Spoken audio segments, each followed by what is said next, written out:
I'm Trishann Williams. This is my brother James. Hello. And where are we, James? We are on vacation. We are in Galveston. She's not saying it because she didn't want me to tell her what to do. Just so you know. I am the oldest. Did we ever talk about that? I am the oldest Yeah, child. you are, aren't you? So anyway, we've got Logan behind the camera, and Logan, you want to pan? We've got Mimi, we've got KK, we've got Luke, and we've got Red on the other side. Yay! And Bandit down. And Bendito. And there's Bandit. Sancho just escaped, but we got him back, so we're all And good. so we had Pawpaw Pete here a couple of days ago, and he did his review. He couldn't be here with us today, so we're gonna probably put that in somewhere here.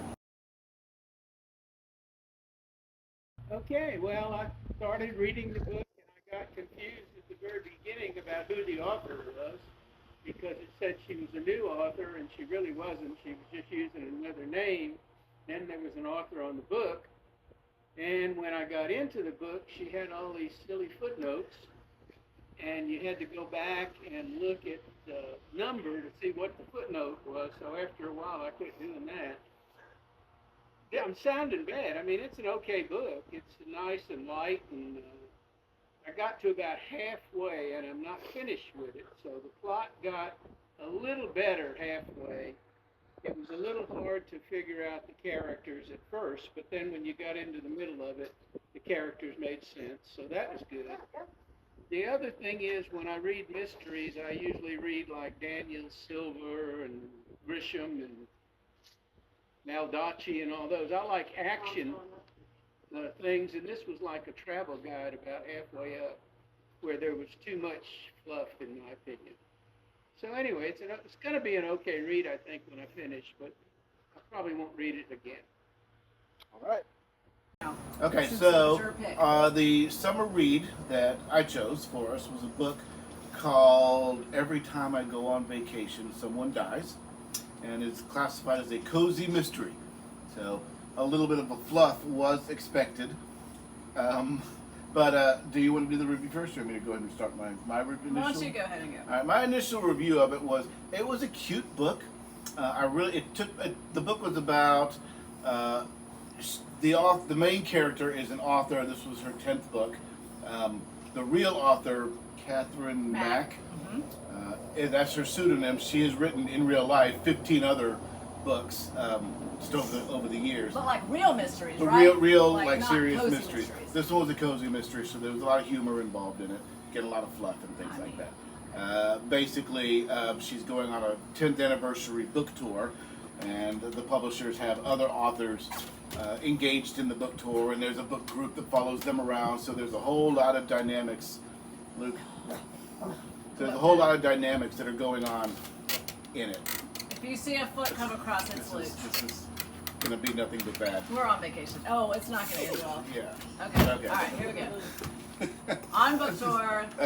She's on book tour. They're in Italy, and one of the main male characters in there. I don't want to get into too much detail, but he thinks somebody's killing them or trying to kill them, and so the book kind of starts from there. So it's very much like an Agatha Christie novel where there's a lot of people all together, and they're just trying to figure out who is actually trying to murder them, and then the murder as it happens. So all kinds of fun stuff going on. I personally I liked the book. I liked the concept.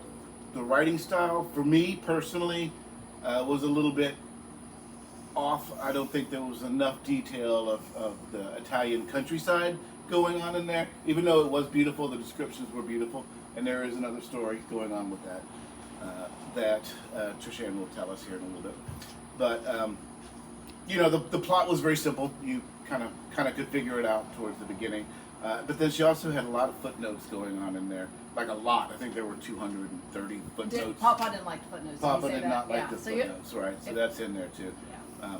That was his main. And it was just it was interesting, but it got to be kind of annoying. So Catherine Mack, if you ever watched this, I'm sorry, but other than that, so Catherine's going to be just fine because Fox bought the rights to this, and they're going to show it as a series. So Catherine doesn't really.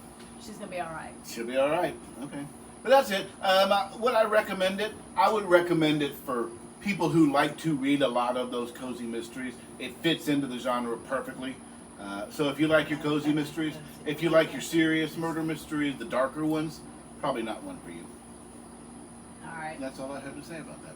So here's what I'll say. I like the cover. I wanted to like it. I like the cover. I thought the title was interesting, even though now I think it's misleading.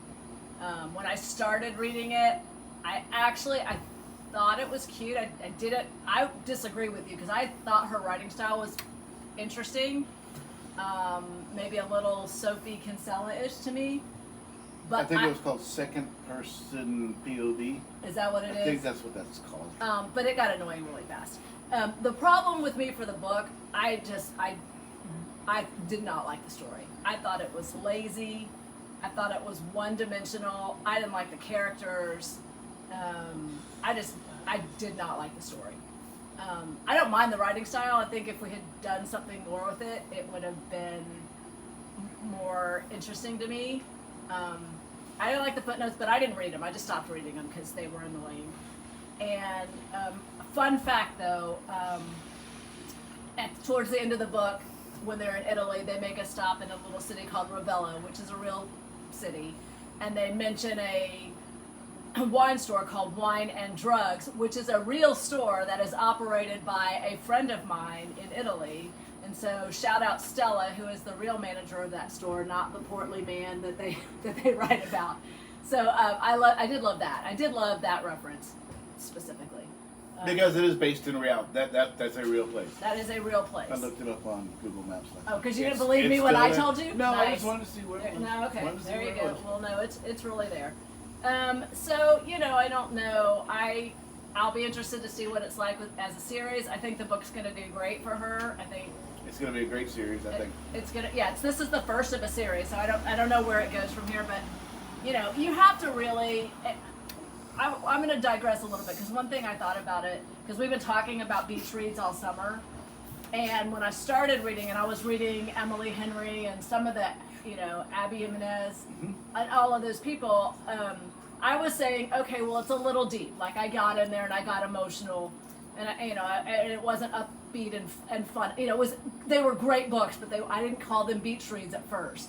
Well, now I think this is the other end, where I felt really kind of no connection to it. I was reading it, and it certainly, had the humor. It was funny. Had the humor, and it was upbeat or whatever, cozy. But like to get that right, to get that true beach read, which feels like it should be really simple, it's hard. Like Elin Hildebrand, like she does it really well. And I'm sad that her last book, The Swan Song, is her last Nantucket book. But anyway, I just thought that's kind of the other end of where we started the summer. So, all in all, overall summary for me at least of the whole experience, I would probably have chosen a different summer reads book. So I thought it was fun. It was certainly a mystery, even though I kind of figured it out. She dropped a lot of clues, and then she dropped clues that these were clues. Oh yeah, I forgot about so that. So you kind of had that. Yeah, so she stops the story really, and then talks to the audience, which is interesting, but yeah, interesting but distracting. It did. But anyways, okay. Overall, I'd probably rate that thing 1 through 10. I would probably rate it maybe a 5.5 to 6. Okay, we'll go with that. Okay. All right. Okay. Thanks, guys.